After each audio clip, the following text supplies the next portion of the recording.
Bismillahirrahmanirrahiim. Assalaamu calaykum. Sida la isla wada yaqaano, waxa laga yaabaa inaad diyaarsato warqad ay ku qoran yihiin hawlaha aad rabto inaad qabato maalintaada. Laakiin marar badan waxa dhacda inaad garan weydo hawsha ay tahay inaad ku bilowdo. Isla markaana uu waqti badani kaaga lumo qaadashada go'aankaas. Dad badan ayaa ku dooda inay tahay in lagu bilaabo hawlaha fudud si aad dhiirigelin wanaagsan uga heshid. Halka buugaag badan oo ka hadla waxqabadka iyo hawluhuna ay tilmaamaan in lagu bilaabo hawlaha adag ee muhiimka ah. Mawduucan waxaynu ku eegi doonaa labada aragtiyood midda ina anfacaysa iyo haddii uu jiro xal dhexdhexaad ah oo labadooda u dhaxeeya. Waayaan jaamac Nuuxayaan Dhalad iyo mawduuc kale aynu ku sii soconno. Marka hore aynu isku waafaqno hawlaha ugu adagi waa kuwa ugu muhiimsan.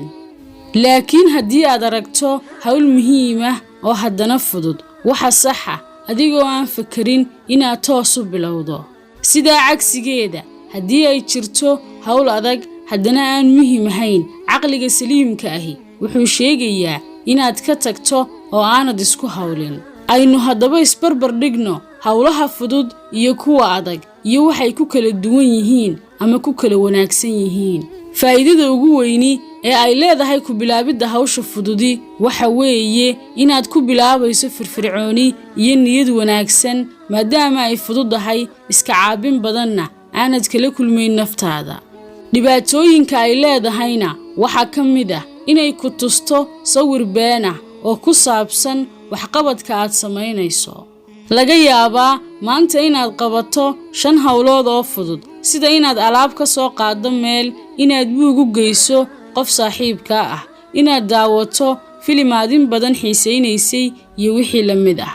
Kadibna aad naftaada ku qanciso inaad hawlo badan qabatay maanta, laakiin xaqiiqadu waxay tahay intaasiba inaanay noloshaada wax weyn ku soo kordhin. Wax tallaabo ahna umaad qaadin dhanka hadafyadaada. Dhibaatada kale waxa weeye inaad ku lumiso waqtigii aad ugu tamarta iyo firfircoonida badnayd hawlo fudud oo aan muhiim ahayn. Khaladaadka aynu galno marka aynu waqtiga qorsheynayno waxa ka mid ah inaynu awoodda saarno waqtiga aynu haysanno, laakiin aynaan ku xisaabtamin heerka tamarteena maalinta oo dhan. Bini aadam ahaan waxa dabiici ah maalinta bilowgeeda in qofku aad u firfircoon yahay, waayo tamartiisa ayaa cusub, halka maalinta dhammaadkeedana aad noqonayso mid daalan oo aan wax badan qaban karin. Haddaba marka aad ku bilowdo maalintaada hawlaha fudud waqtigii aad ugu tamarta badnayd, waxaad ku bixisay hawlihii ugu tayada darnaa.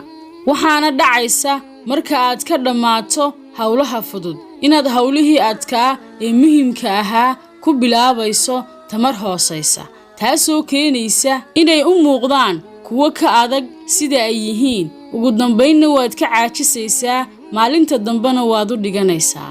Dhinaca kale haddii aynu ka eegno ku bilaabidda hawlaha adag, faa'iidooyinkeeda waxa ka mid ah waa habka ugu wanaagsan ee aad horumar ugu samayn karto hadafyadaada iyo mashaariicdaada. Sidoo kale waa habka ugu wanaagsan ee aad uga faa'iideysan karto tamartaada sida ugu habboon. Haddii maalintaadu dhammaato adigoo aan qaban hawlihii fududaa, dhibaato weyn ma laha inay maalinta kale u dhacaan. Tanina waa faa'iido kale. Markasta oo aad hawl bilaabayso, niyadda ku hay muhiimaddu ma aha inaad hawlo badan qabato maalintaada, laakiin muhiimaddu waa inaad kuwa ugu muhiimka ah qabato intay doonaan ha noqdaane.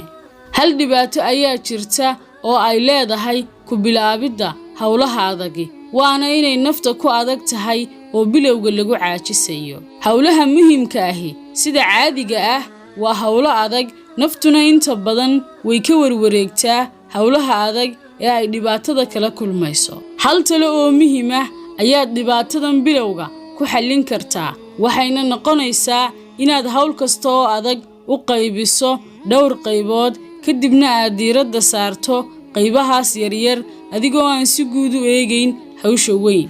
Tusaale ahaan ka soo qaad in akhrisku kugu adag yahay adna aad rabto inaad maanta akhrido 25 bog. Markan oo kale si aanay kuugu adkaan hawshaasi waxaad samaynaysaa inaad u qaybiso 3 meelood 45kaas bog ee kuu qorshaysnaa. waxayna noqonaysaa halkii marba inaad akhrido 15 bog, taasoo hawshii ka dhigaysa mid fudud. waxaanaad arkaysaa adigoo dhameeyey intii aad rabtay inaad ka akhrido buuggaas. haddaba waxaynu isla garannay hawsha fudud iyo hawsha adag, faa'iidooyinkooda iyo dhibaatooyinkoodaba. waxaanan mar walba kugula talinayaa inaad ku bilowdo hawlaha adag ee muhiimka ah. iyadoo ay sidaas tahay, haddana macquul ma aha in qofku maalin kasta awoodo inuu ku bilaabo hawlaha adag. haddaba maalinta aad caajiska tahay waxaad samayn kartaa xalkan yar ee soo socda. ku bilow hawlaha muhiimka ah, laakiin ku bilow hawsha ugu muhiimadda yar. aynu faahfaahinno meel ku qor hawlaha muhiimka ah ee aad maanta qabanayso, kadibna mid u dul istaag, ka xulo midda ugu fudud oo bilow qabashadeeda. marka aad dhammayso inta soo hadhay, ta ugu fudud ku xigsii. sidaas ku wad. waxaad arkaysaa adigoo aan niyad jabin inaad hawlo badan qabatay. ugu dambayn, waxqabadka laguma qiimeeyo inta hawlood ee aad maalintaada qabatay, ee waxa lagu qiimeeyaa muhiimadda ay lahaayeen hawlahaasi iyo horumarka ay ku biiriyeen hadafyadaada kuu dejisan. mawduucani wuxuu ahaa mid ka mid ah mawduucyada ku saabsan dhisidda nafta iyo horumarinteeda, gaar ahaanna qaybta waxqabadka maalinlaha ah. nala wadaag haddii aad wuxuun ka faa'iiday. aad baad u mahadsantihiin. salaamu calaykum.